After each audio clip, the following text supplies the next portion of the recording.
The morning sun cast long golden rays across the narrow street, warming the cracked sidewalks of the aging neighborhood. It was a quiet part of town, mostly forgotten by the fast-growing city around it except for one little block where an old woman named Miss Lillian had lived for over 40 years. With her stooped back, neatly pinned white hair, and signature pale blue dress, she was a fixture in the community. Most assumed she was just the maid who had somehow lingered past her usefulness. She walked with slow grace, watering the sidewalk. Garden outside the faded brownstone building every morning like clockwork, nodding politely to neighbors who rarely looked up from their phones, inside the apartment complex. However, things were changing. The building had recently been sold to a flashy new property management company, Concord Urban Group, and they had big plans. To them, Miss Lillian was just a remnant of the past, a tenant who paid nearly nothing thanks to old rent control. Laws, worse, she didn't own a car, had no family nearby, and wasn't on social media, so she was invisible in the digital world they measured worth by. The eviction notice came taped to her door, in a glossy white envelope with gold embossed lettering. She stared at it for a long moment, the corners of her lips tightening, then calmly peeled it off and folded it into the pocket of her apron. No outburst, no emotion. She simply returned to her kitchen, boiled a kettle, and drank her tea quietly by the window as if the paper never existed. But inside something was stirring. Later that day, the building manager, a smug young man named Todd wearing polished loafers and too much cologne, strutted into her unit with two men in black suits. "Time's up," he said cheerfully, like a game show host. "We've got investors flying in next week. Need this place cleaned out and fumigated before the showing."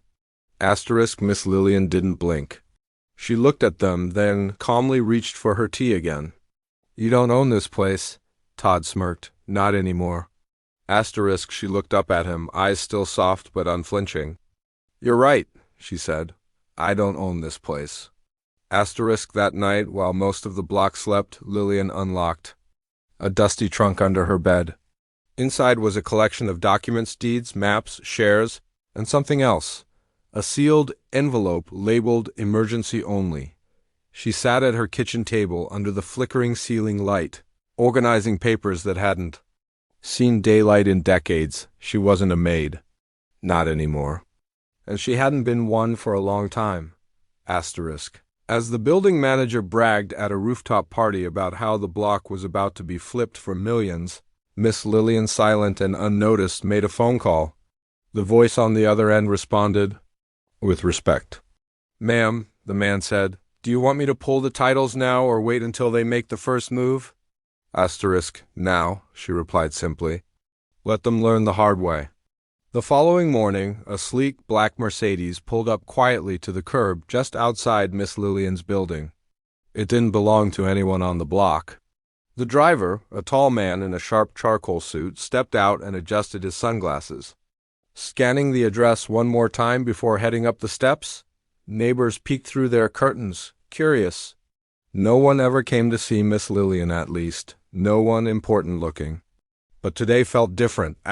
Inside, Miss Lillian sat at her dining table with papers carefully laid out in front of her. The visitor walked in without knocking. He was expected. "Good to see you again, Miss Lillian," the man said respectfully. "It's been a while." She nodded. "You still with Vanguard Realty?" He smiled faintly. "Started my own firm. Now, but yes, still protecting your assets." He took a seat, reviewing the stack she handed over. Property deeds, stocks, business shares, silent ownership agreements. Everything neatly recorded, signed, and notarized. "You've been sitting on a gold mine," he muttered under his breath. "And they think you're just a tenant?" Miss Lillian sipped her tea. "Let them." The man shook his head in disbelief. "You still own the entire block, don't you?" She nodded once. "And parts of the next one. I bought up what I could after the '78 recession. Everyone thought I was foolish, made money trying to play real estate. They didn't know I was using my late husband's army pension, and I never gambled. I invested smart." At that moment, Todd, the manager, was leading a group of potential investors through the building. He strutted like he owned the place, throwing around phrases like prime real estate, redevelopment opportunity, and old tenants being cleared out within the week. His guests nodded approvingly, their minds racing with numbers. They stopped at Miss Lillian's door. Todd gave it a light knock, clearly more for show than courtesy. She opened it calmly. I told you yesterday this unit needs to be vacated, Todd said, trying to keep his cool in front of his guests. These folks flew in from LA. They're here to see what we're working with. Before Miss Lillian could reply, her advisor stepped forward. I'm sorry, gentlemen. There seems to be a misunderstanding.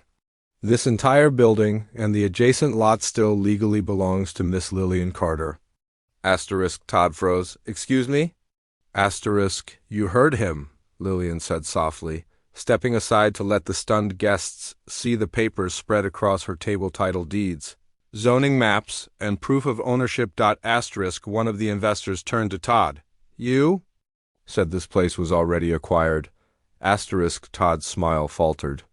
It was my understanding. The mood shifted instantly. Tension rippled through the hallway. The investors were no longer nodding, they were backing away, murmuring. In low tones, Miss Lillian leaned slightly forward. If you'd like, I can sell you the block. But it won't be cheap. I know what it's worth now. I also know you were planning to tear down the daycare center next door. I built that. The investors looked at each other, then turned and left. Without another word. Todd remained behind, pale and sweating. I didn't know. Miss Lillian gave him the faintest smile. You never asked? Then, as calmly as ever, she closed the door in his face. Todd stumbled back from the door, his thoughts spinning, his pride bruised. For weeks, he had treated Miss Lillian like she was invisible, just another old woman past her time, living in a building he thought he controlled. But now the power dynamic had flipped, and his confidence cracked like glass under pressure. He returned to his office, locked the door behind him, and began frantically going through the building's legal documents. Page after page confirmed what the advisor had said. Miss Lillian Carter was not just a tenant. She was the sole owner of the property and had been since the early 1980s. Every improvement he had claimed credit for was approved by her trust. Every rental agreement, every parking permit, every renovation authorized through her silent holding company. Meanwhile, word started spreading among the tenants. The building's cleaning lady, the quiet, elderly woman they had barely noticed beyond the polite good morning, was actually the landlady. Some laughed in disbelief. Others were stunned with guilt, remembering the times they'd ignored her in the hallway or spoken over her at meetings. But no one felt the sting more than the younger couple from Unit 307, Clara and Josh, just 2 days earlier. Clara had confronted Miss Lillian at the mailboxes about a broken buzzer, her tone sharp and impatient. You need to tell maintenance to stop dragging their feet, she'd said, tapping her foot. Miss Lillian had simply nodded and made a note, never revealing that she was the one who approved all repairs. Now Clara felt the weight of embarrassment settle in her chest like a stone. That evening, Miss Lillian stepped out into the courtyard with a quiet grace, wearing the same beige cardigan and brown skirt she always wore. In her hand was a simple watering can. She walked to the small garden she had planted decades ago, unnoticed by most, but carefully tended every week, as she crouched to prune the flowers. A slow clapping sound echoed across the yard. Turning, she saw it was Mr. Alvarez, a longtime tenant and retired schoolteacher. I always thought you were special, he said gently. But I never imagined you built all this. Miss Lillian smiled faintly. Not alone. My husband laid the foundation before he passed. I just kept it going. Others slowly joined in tenants emerging from balconies and doorways. Some nodded in respect. A few even looked ashamed. Clara stepped forward awkwardly with Josh by her side, clutching a plate of warm cookies. Miss Lillian, she said softly, we didn't know. We just wanted to say thank you, and we're sorry. Asterisk Miss Lillian took the plate gently and nodded once. You never have to say sorry for not knowing, she said. Just don't ignore people when you think they have nothing. Asterisk at that moment, the power of humility wrapped the courtyard in silence. In that simple act, watering her garden and accepting the apology without pride, she reminded them all that true wealth had nothing to do with the number in your bank account. It was about patience, grace, and knowing your worth. Even when no one else did, asterisk. The next morning, news of Miss Lillian's quiet but powerful revelation rippled beyond the walls of her apartment building. Someone from the investor group, likely one of the embarrassed guests, had shared the story on a private real estate forum. Within hours, the tale of the mysterious old maid who owned the entire block began making its rounds on social media. Local influencers picked it up, adding layers of drama and admiration. By noon, a local journalist was standing outside the building with a cameraman, hoping to catch a glimpse of the woman whose silence had shaken a real estate empire, but Miss Lillian wasn't interested in attention. She stayed inside, sitting by her kitchen window with a quiet cup of tea, looking out at the courtyard she had nurtured for decades.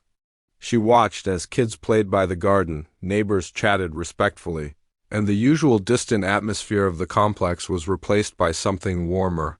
For once, people saw each other. Downstairs, Todd sat hunched over his desk in the property management office, scrolling through online articles that painted him as the clueless villain. Local manager tries to evict elderly woman, learns she owns the building, one headline read. His inbox was filled with messages from his supervisors demanding explanations, apologies, and resignations. The empire he thought he was building had turned to sand beneath his feet. He paced nervously, debating whether to speak to Miss Lillian again. Swallowing his pride, he finally took the elevator up to her floor, walked the hallway slowly, and stood outside her door, hand hovering near the frame. When he knocked, it wasn't with arrogance this time. It was with trembling fingers and a quiet breath. She opened the door gently, no surprise on her face. I came to apologize, Todd said, his voice barely above a whisper. I misjudged you. I treated you like... He trailed off, like I was invisible, Miss Lillian finished for him. He nodded, guilt washing over his face. I don't deserve your forgiveness, but I needed to say it. I was wrong, Miss Lillian didn't answer immediately. She stepped aside and motioned for him to enter.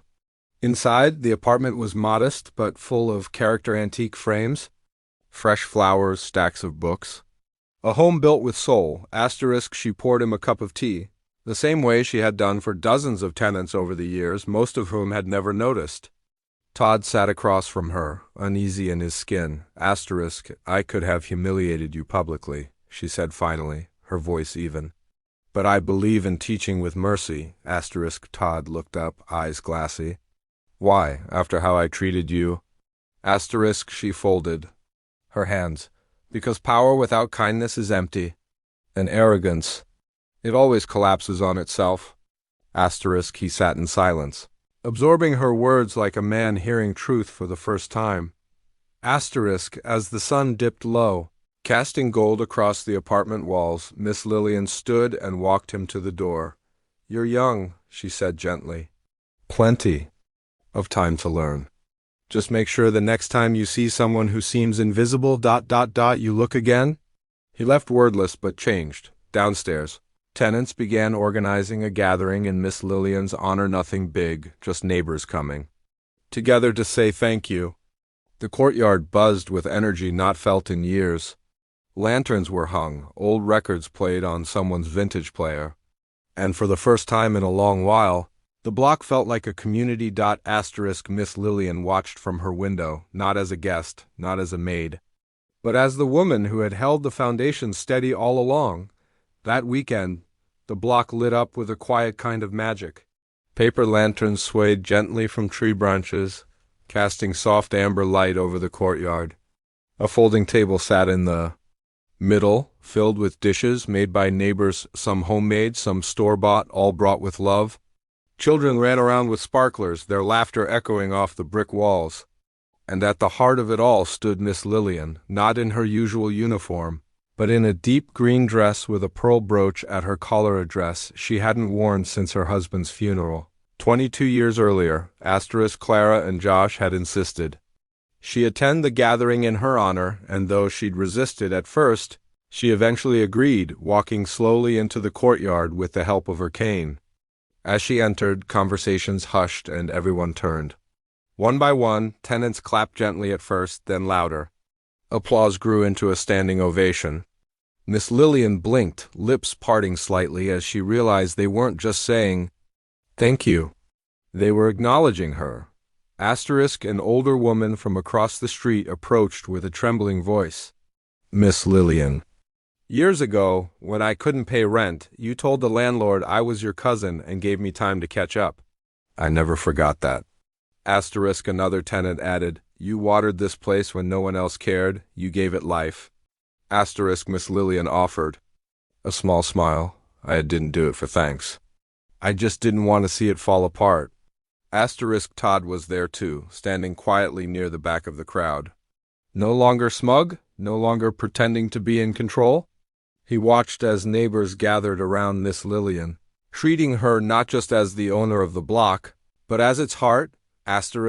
When the music started, a slow, jazzy tune from a nearby speaker, Mr. Alvarez extended his hand to Miss Lillian.